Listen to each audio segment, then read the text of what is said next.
사회문화 8강 채무의 변제 한번 봅시다. 뭐 사회문화 쪽에서 이런 예문들 같은 경우에는 일단 사례죠. 기본적으로 사례랑 연결해가지고 본문의 어느 부분을 근거로 사례를 판단하고 그쵸? 접근할 것인가. 요거를 매칭하는 작업이 주가 되는 문제가 하나쯤은 꼭 있겠지. 가봅시다. 금전을 빌려주고 상대방이 이를 갚기로 약속함으로써 성립하는 계약을 금전 소비 대체 계약이라고 하는데 뭐 표시만 해봅시다. 그렇죠? 자, 이 계약에 따라 채무자가 채권자에게 빌린 돈을 갚는 것을 변제라고 한다. 그러니까 금전 소비 대차 계약을 맺으면 변제의 의무가 생기는 거죠. 오케이. 자, 채무자가 한 채권자에 대해 같은 목적의 여러 채무를 갖거나 자, 원금 외에 이자나 변제에 드는 비용을 지급해야 하거나 아니면 갚는 행위로 채무 전부를 소멸하게 하는 데에 부족한 경우 어느 채무를 먼저 갚을지 정해야 한다. 괜찮죠? 뭐 이거 별로 없네요. 어려울 거 없네요. 어느 채무를 먼저 갚을지. 그렇죠? 채무가 여러 개일 경우 아니면 원금도 갚아야 되지만 이자도 갚아야 되는 경우 그럼 이자를 먼저 갚을지 원금을 먼저 갚을지 정해야 되는 거고 그 다음에 갚는 행위로 채무를 전부 소멸시킬 수 없다면 어느 정도까지 채무를 해소해야 되는가 요거를 결정하는데 됐죠? 그런 얘기를 지금 여기서 얘기하고 있는 거네요. 그때 만약 채무자가 채권자에게 여러 채무를 가진 상황에서 돈을 한꺼번에 다 갚을 수 없다면 어떻게 해야 될까? 라고 이야기를 하고 있습니다. 뭐, 여러 채무를 가진 상황. 전제를 하고 있는 상황이 있으니까 미리 좀 우리도 감안해서 접근을 해봅시다. 자, 채권자와 채무자의 합의가 있다면 이에 따라 돈을 특정 채무의 변제에 충당해야 할 것이다. 일단 전제가 하나 있네요. 합의가 있어야 됩니다. 그냥 무단으로 하는 건 아니고요. 합의가 있다면, 됐죠? 특정 채무를 먼저 그때 합의가 없고 채권자와 채무자 모두 의사 표시를 하지 않을 경우 법률 규정에 따라 변제를 충당해야 할 채무가 결정된다. 됐죠? 자, 합의가 있을 때와 합의가 없을 때입니다, 지금. 됐죠? 채권자, 채무자의 합의가 있는 경우와 없는 경우가 달라지는 거 정리 한 번만 하고 넘어가면 합의가 있다. 합의에 따라서 특정 채무를 먼저 변제. 이렇게 얘기하고 있는 거고. 그게 아니라면 특별한 합의가 없는 경우에는 법률 규정에 따라 됐죠? 이거는 이제 추후 설명이 되겠죠? 어떤 법률? 해당 법률. 다음 문단이겠지. 됐죠? 늘 이야기하는 거지만 법률 규정을 우리가 외울 수는 없습니다. 그래서 어느 문단을 봐야 되는지를 기억하셔야 됩니다. 그 법률 규정이 어디에 나오는지. 자, 다음 문단에 이어지는 내용이 결국에는 채권자와 채무자 사이에 합의가 없을 때 어떤 변제를 충당할 것인지에 대한 규정이겠죠. 괜찮습니까? 여기도 못 보고 있지 또. 다음 문단이라고 쓴 거야. 네. 됐죠? 자, 가보자. 법률 규정에 따르면 첫째, 이행기가 도래하지 않은 채무와 도래한 채무 중 도래한 채무의 변제에 돈을 충당한다. 이게 첫 번째 조건이에요. 쉽게 갑시다. 돈을 몇 월 며칠까지 갚겠다. 라고 계약이 있을 거 아니야. 그 날짜가 다 된 거. 됐죠? 쉽게 갚을 날짜가 된 채무부터. 됐죠?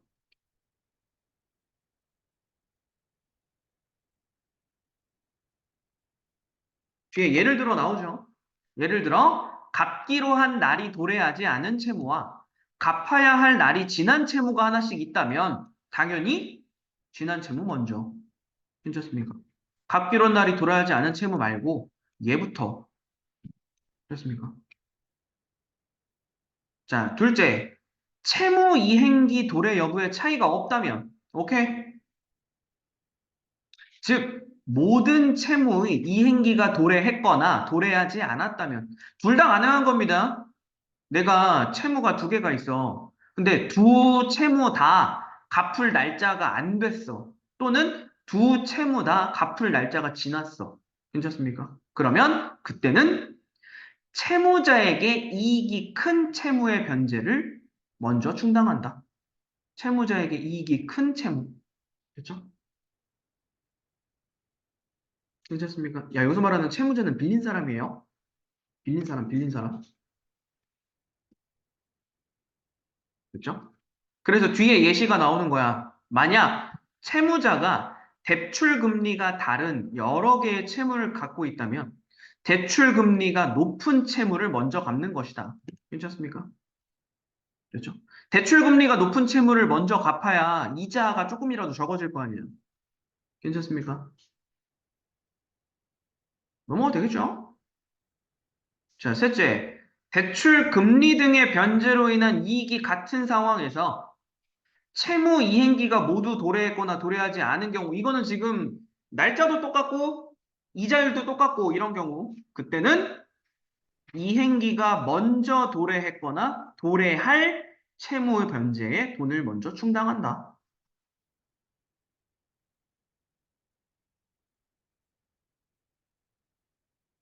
음, 오케이. 여기까지. 그리고 네 번째, 이행기 및 이익과 관련한 사항이 모두 같으면 채무에게 비례하여 각 채무 변제에 돈을 충당한다. 여기까지 잘라놓으시면 되겠네요. 조건 좀 따져야 되는 게 있다. 조건을 따져야 되는 상황이 생기는 게 지금, 자, 생각보다 단순하긴 합니다. 단계적으로 좀 생각하시면 될 것 같아요. 어디 갔어? 화이트보드 잠깐, 그냥 날짜 기준으로 갑시다. 밑에 뭐 칸 있으니까 이런 데도 좀 쓸게요. 자, 날짜 기준으로 먼저 좀 얘기를 하면, 첫 번째, 채무 A가 있고, 그죠? 이렇게 생각하자. 채무 A가 있고, 채무 B가 있다. 그죠? 근데 그때 이제 첫 번째 조건입니다. A 갚을 날짜. 그죠? B 갚을 날짜. 요거 고려하라는 거지? 괜찮습니까? A를 갚아야 할 날짜와 B를 갚아야 할 날짜를 고려해서, 그죠? 그 갚을 날짜를 지난 변제가 있다면 그걸 먼저. 됐습니까? 문제 없죠? 그리고 아니면 아직 지난 게 없다면은 더 가까운 날짜가 되겠죠? 괜찮습니까?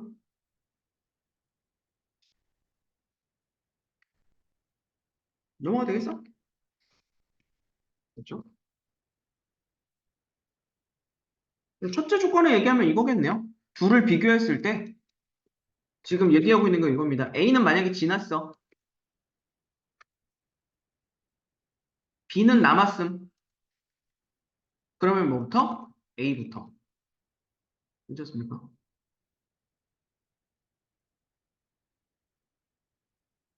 그렇죠? 자, 두 번째, A랑 B랑 날짜는 똑같아. 그렇죠? 이런 상황에서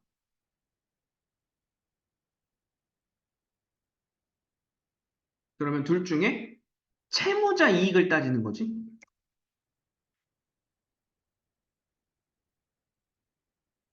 결과적으로 이자율이 높은 채무부터.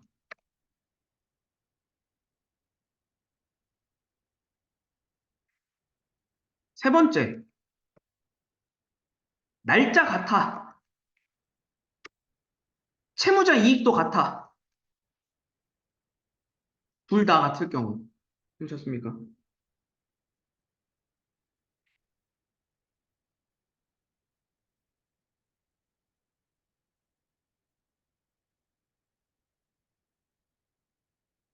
아, 이게 네 번째긴 한데 그냥 세 번째로 쓸게요. 어차피 상관없으니까. 같을 때에는 채무에게 비례하여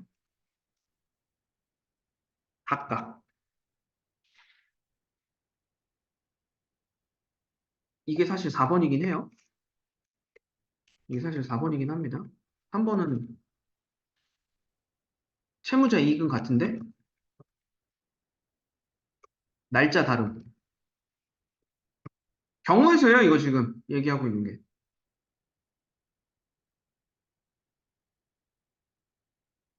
그때는 날짜가 빠른 거. 또는 지난 것부터.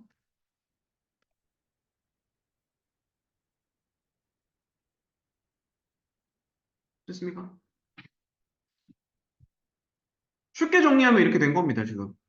그렇죠.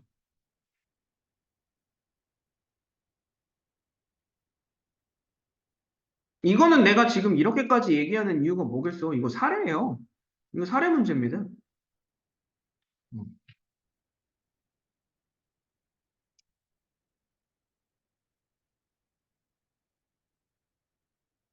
뻔하죠? 됐습니까? 사례 주고 갑과 을이 머시기를 했을 때 갑이 어떤 채무부터 먼저 변제해야 하는가? 뭐 이런 거에 대해서 얘기하는 글이 보기로 주어지겠지. 그렇죠? 그리고 만약에 뭐 을에게 갚아야 할 채무와 병에게 갚아야 할 채무가 변제일이 뭐 언제와 언제라면 뭐 이런 식으로 이제 막 사례들을 만드는 건 얼마든지 충분히 가능하죠. 쉬운 얘기입니다. 자, 어쨌든 계속 가보겠습니다. 넷째까지 지금 다 봤어요. 자, 한 편이니까 잘라놓고 가면 됩니다. 다른 얘기니까 이제. 자, 채무자가 원금뿐만 아니라 비용 및 이자도 지급해야 하는 경우. 됐습니까? 자, 총 비용, 총 이자, 각 채무의 원금 순서로 변제에 돈을 충당한다. 아, 비용 먼저, 이자가 그 다음, 원금이 마지막. 괜찮습니까? 이건 뭐 순서 정해진 거라니까, 법률적으로 정해진 거라니까 무조건 따라가야 되는 거네요. 단, 주의 상황. 주의 사항이 뭐가 되겠어? 이거는 지금 무슨 얘기야? 채무자랑 채권자의 합의가 없는 경우입니다. 계속 지금 전제하고 가야 되는 거야. 됐죠? 만약에 갑이랑 을이랑 계약을 할 때 원금부터 갚기로 했어. 계약할 때 합의를 했다고. 그러면 이 순서가 관계가 없어요. 됐습니까? 자, 뒤에 갈게요. 비용은 특별히 다른 의사표시가 없을 때 채무자가 부담하지만, 됐죠? 의사표시가 없을 때에는 채무자가 부담한다. 비용. 자, 주소 이전 등 채권자의 행위로 인하여 변제 비용이 증가했다면 증가액은 채권자가 부담한다. 오케이? 채권자 행위로 인하여 비용 증가, 증가액은 채권자 부담. 그렇죠? 고려해야 될 사항이 점점점 증가하네요, 지금. 자, 또한 금전에 대한 채무의 변제는 채권자의 현 주소에서 해야 하고요. 회사에 대한 물건 공급 등 영업에 관한 채무의 변제는 채권자의 영업소에서 해야 한다. 라고 이야기하네요. 됐습니까? 금전 채무는 채권자 현 주소, 영업 채무는 영업소에서. 됐습니까? 각각. 됐나요? 정해져 있는 거라니까 이거는 매칭만 정확하게 확인하시면 됩니다. 둘을 바꾸는 것만 주의하시면 되겠네. 그렇죠? 뒤에 넘어갑시다. 다음. 자, 변제는 채무자가 하는 것이 원칙이다. 맞죠? 그러나 채권자의 입장에서는 제3자에게 변제받아도 상관없을 수 있다. 맞지? 예컨대 채권자 갑의 입장에서는 빌려준 돈만 받을 수 있다면 돈을 갚는 사람이 채무자인 을이건 제3자인 병이건 상관없다고 생각할 것이다. 돈만 받으면 되니까. 자, 제3자가 대신 변제하면 제3자가 채무자에게 채무의 상환을 요구할 권리를 행사할 수 있게 되기 때문에 괜찮죠? 병이 을의 대출금을 대신 갚으면 을에게 채권자로서 권리를 행사할 수 있게 된다. 그러니까 결국 채무를 넘겨받는 거네. 괜찮습니까? 음. 원래는 갑이 을한테 돈을 빌려줬었다고 을한테 돈을 받아야 되는데 병이 대신 갚아줬어. 그러면 을은 갑이 아니라 이제는 병한테 돈을 갚아야 되는 상황이 되는 거니까. 그 얘기를 지금 이렇게 복잡하게 얘기한 겁니다. 됐죠? 실질적인 사례는 굉장히 단순해요. 자, 하지만 을에게는 채권자가 병으로 바뀌는 것이 이전보다 좋지 않을 수도 있다. 변제 장소나 과정 등이 갑보다 병에게 갚는 것이 더 불리하거나 불편할 수 있기 때문이다. 아, 그렇지, 그렇지. 가능하죠. 왜냐면은 갑은 뭐 그냥 단적인 예시로 봤을 때 갑은 좋게 좋게 말로 얘기했던 사람이라면 을은 막 찾아와서 막 때려 부숴. 이런 사람일 수도 있잖아. 그렇죠? 자, 그래서 제3자는 채무자가 반대하면 대신 변제할 수 없다. 오케이? 아, 조건 하나를 달아주네요. 채무자가 반대하면 대신 변제할 수 없다. 됐죠? 돈을 빌렸던 을이 반대하면 병이 대신 빚을 갚아줄 수 없다.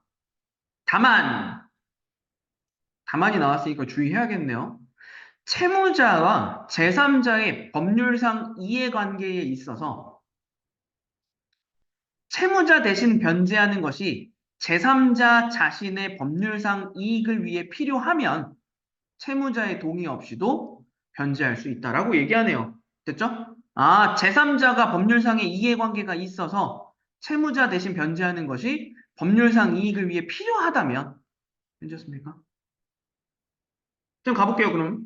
자, 위의 예에서 을이 채무를 갚지 않을 경우 병이 대신 갚기로 세 명이 계약했다면, 그렇지? 그럼 병의 입장에선 을이 빚을 안 갚으면 이자가 점점점 늘어. 괜찮습니까? 그러니까 이런 상황에서 을은 내가 대신 갚겠다, 지금. 이자 더 늘기 전에 지금 내가 을의 채무를 갚겠다. 가능하잖아. 이때는 을이 동의하지 않아도 병이 갚을 수 있다고. 됐죠? 좀 사례 가지고 조금 설명해 볼 수 있겠죠? 괜찮습니까? 됐나요? 이거 예시 옛날에 90년대, 80년대 때 못 써서 집이 망했다 했던 뭐지? 이름이 대신 써줬어. 네, 뭐 그런 상황이 될 수도 있습니다. 맞아요. 네, 맞습니다. 그러니까 지금 여기서 얘기하고 있는 상황이 이거라고. 자, 을이 안 갚으면 이자가 계속 상승한다고. 됐죠? 그러면 이게 병에게는 손해가 되잖아. 대신 갚기로 한 병에게, 그죠? 손해가 된다고. 괜찮죠? 그러니까 이 얘기가 법률상 이익을 위해 병이 대신 변제 가능. 단, 을의 동의 없어도 됨. 그쵸? 이 얘기 하는 거지.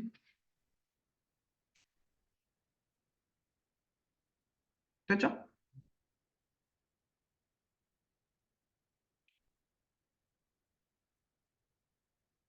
이게 뭐 연대보증 뭐 이런 거긴 하거든요. 실질적인 사례를 봤을 때는. 음.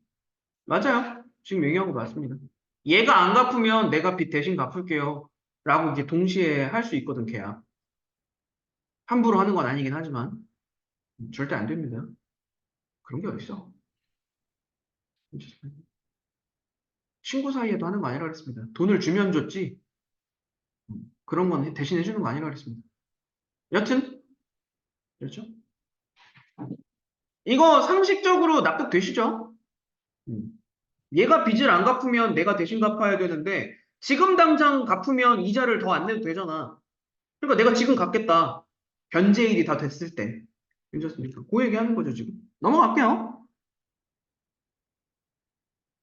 자, 채권자가 아닌 사람을 채권자라고 오인하고 그에게 변제하는 경우가 생길 수도 있다. 됐죠? 또 다른 경우네요. 그렇죠? 그러니까 지금 전문단은 이제 제3자가 변제하는 경우에 대한 거였다면 이제는 채권자가 아닌 사람한테 돈을 갚아버려. 이건 또 됐죠? 자, 채권자는 아니지만 채권을 사실상 행사하는 자로서 채권자라고 믿게 할 만한 외관을 갖춘 자를 준점유자라고 하는데, 됐죠?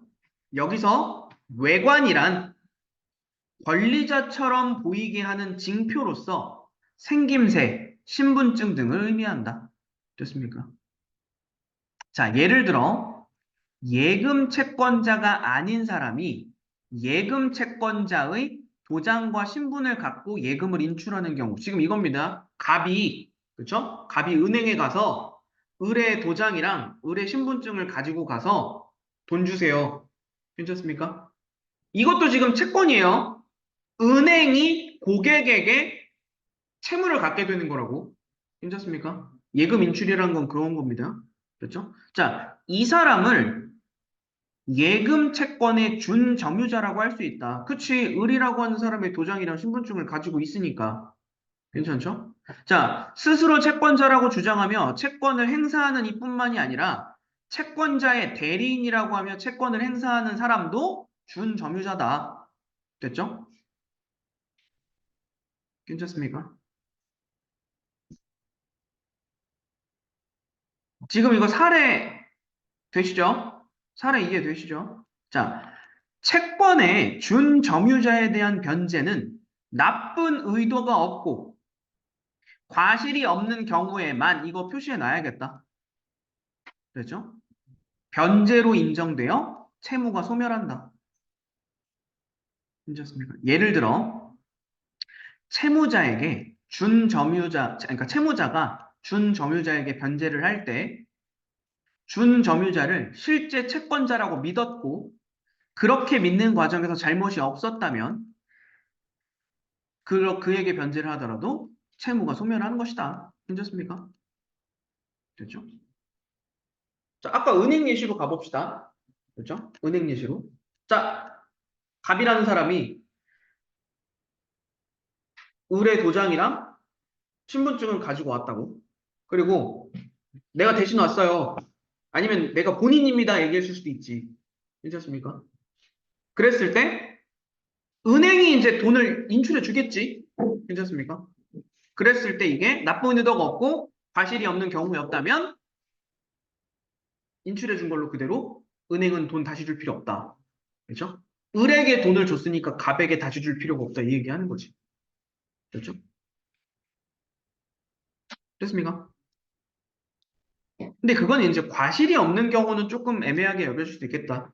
실제 사례가 지금 은행을 사례로 든다면. 됐죠? 넘어가 볼게요. 자, 금전 소비대차 계약은 계약 기간은 정해두고 그동안 이자를 받는 경우가 많다. 만약 이행기가 도래하기 전에 채무자가 미리 원금을 변제하려고 하면 어떻게 될까?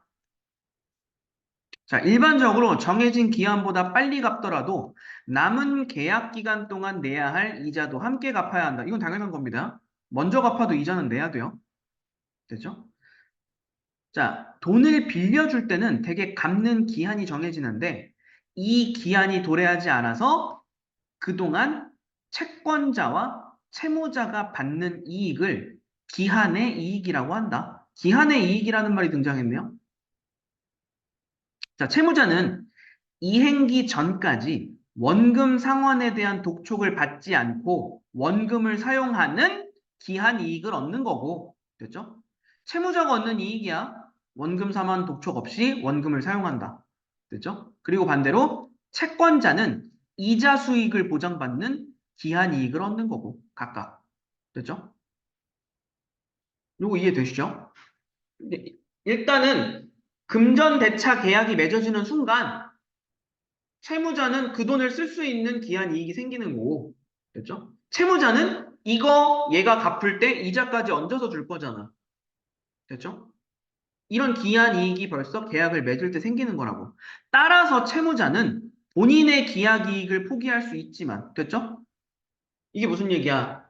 그 기간 동안 쓰겠다라고 이익을 얻은 거지만 그 기간 전에 갚을 수 있지만, 됐죠? 중도 포기한다는 게 이거죠. 하지만 채권자의 이익, 이자 수익 보장을 침해해서는 안 된다. 됐죠? 결과적으로 이 얘기는 채무자가 기간이 되기 전에 갚는 건 자유지만 어쨌든 이자는 줘야 된다. 쉽게 얘기하면 법률에서 변제 과정에서 채권자와 채무자의 권리와 이익을 보장하기 위한 여러 장치를 마련하고 있다. 얘기하고 있는 거죠. 지금 얘 같은 경우에는 문단별로 얘기하는 내용이 확확 달라져요. 다시 한 번만 얘기하는 거지만 자, 첫 번째는 이제 그냥 뭐 개념 정의가 대부분이었다면 두 번째는 그렇죠? 순서, 채무 변제 순서. 두 번째는 그렇죠? 이게 두 번째 문단의 중심이었고 자, 다음 문단으로 넘어갔을 때는 아예 달라지죠? 아예 달라지는 내용? 제3자 채무 변제. 괜찮습니까? 세 번째 문단. 그리고 아예 내려갔을 때 마지막 네 번째 문단은 채권자가 아닌, 그렇죠? 채권자가 아닌 사람에게 변제하는 경우. 됐죠? 이게 네 번째 문단이고, 괜찮습니까? 마지막 문단 내용은 쭉 내려가서 맨 마지막 문단은 계약 만기, 그러니까 이행기 이전에 변제하는 경우. 괜찮습니까? 문단별로 아예 그냥 다른 내용이니까 얘는 본문 정리하실 때 그렇게 잘라서 정리해 놓는 게 제일 편안할 것 같아요. 그리고 무조건 사례. 이건 무조건 사례입니다. 그러니까 수능 특강에 들어있는 문제 자체도 사례 문제가 있을 거고 그 사례를 기준으로 두되 사례는 얼마든지 바꿀 수 있거든요. 학교에서도. 그래서 그 사례를 수정한 경우도 가정하고 준비해야 됩니다. 괜찮죠? 그 정도 내용까지만 감안해서 정리해 두시면 크게 문제될 건 없을 것 같네요. 오케이, 8강 여기까지.